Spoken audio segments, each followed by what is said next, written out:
Health, Home, and Lifestyle. Presented by Paradise Fitness Center, changing lives since 1996. All right, welcome back to the show, everybody. If you're watching us on KUAM TV8 or streaming us on YouTube, once again, I'm Jason Salas. Thank you for joining us because it's been about a year, maybe a year and change, that Protehi Liteksan, the group that is organized to save Ritidian and do wonderful things with that very important part of our island, has organized and gotten together. So we have Dr. Kelly Marsh-Taitano here. Hafa Kelly. Hafa. Very good to see you and Happy New Year. Somewhat belated, but you know, a new year brings, you know, like I said, almost an anniversary of the very fine work that you and your colleagues are doing. So maybe just, first of all, get us up to speed on what work has been done to this point, and then maybe give us a projection of what work has yet to be completed. Right, well, and there's a lot to cover on both grounds. You know, it really is interesting to think about it being a year that we've been around, because when we've been pretty good about compiling and keeping a list of everything that we've done, but then we were updating it and looking at it, and we participated in so many things last year. We had many public demonstrations, we had those waves by the side of the road, we participated in numerous hearings and roundtables, and some of those were marathons. They were 5 hours, 6.5 hours at a time. We've been writing letters to senators, to our delegate in Congress. We've been writing letters to the governor. We've been having follow-up meetings and so forth. So it's been a very busy year. Now, obviously, that's a lot of elbow grease gone into it and everything like that. I guess the obvious question is two parts. One, how has it been received by the resources that you've been directing it towards, and then you know, what else do you have to do? What comes out of this? Right. Well, you know, part of what we've been doing, and even more recently, is we've been looking at short and long-term goals. And so part of what we've done is we've looked at the situation, and we feel that it says certain things about where we're at as a community, both in these stages of protecting our environment and what it is that many of us grew up with, but is not necessarily secure for the upcoming generations. So we've been looking at those short and long-term goals. So the good news is we have a growing number that have been signing our online petition. We're up to 6,000 or more people. So in the last month or two, we've gotten another 1,000 people that have made their way to the online petition, and they've been signing.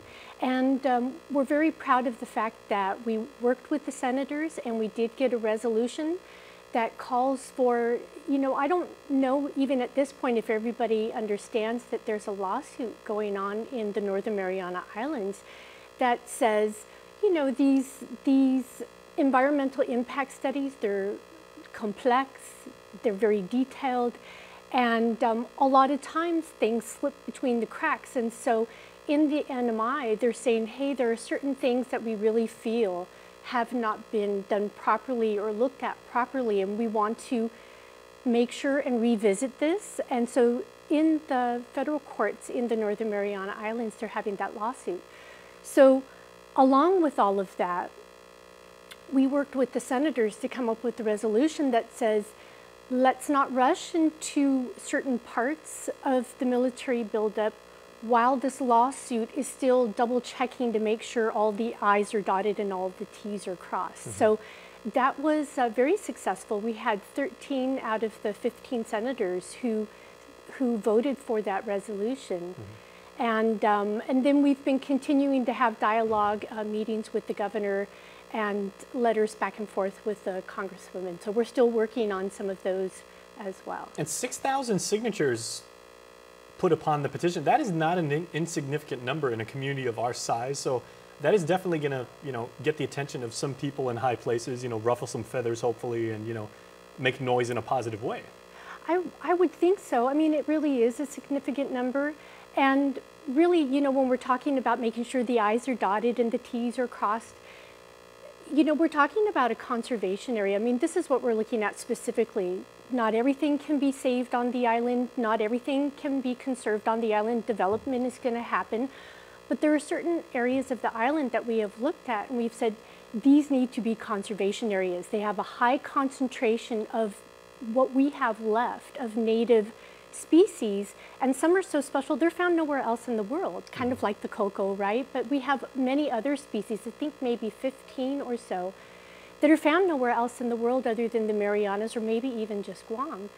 And so with what we're doing, we're saying we need to make sure that we're erring on the side of caution, that we're just making sure that those I's are dotted and those T's are crossed before we take something like a conservation area, which specifically is supposed to be protected, it's supposed to be set aside, it's been recognized for decades because of special features. So for areas like that, let's make sure not to rush into that until we make sure the procedures were done properly.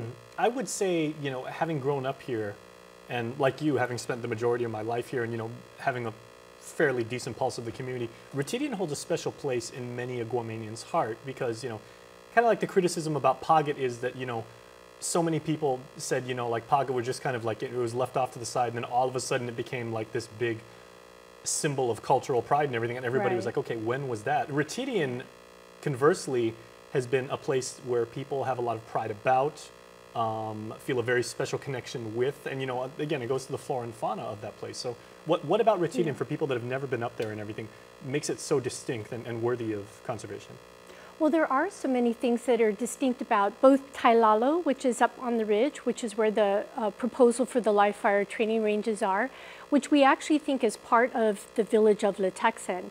So if you look at the landscape, if you look at the traditional land use, even if you look at Talagi or Turagi, they had that same setup where there were certain things that they did in the coastal plain and there were certain things that they did in the village, hunting and gathering and so forth, that were up here on the ridge. And so we feel that it seems like all evidence is pointing to the fact that Tailalo and Litexen actually were the same village or district or however you want to term that. And so with that, it's one of our oldest ancestral sites in all of the archipelago. And so that's something to really take stock of. When they've done some of the archaeology down there, they've gone down 6 feet or maybe even as deep as, you know, 7, 8, 9 feet deep to get to that early, more than 3,300 years, maybe 3,500 years ago layer. So we're talking about like layers, I mean physically, and otherwise layers of deep history. And there are just so many things that are special about that place, the flora, the fauna, and so forth.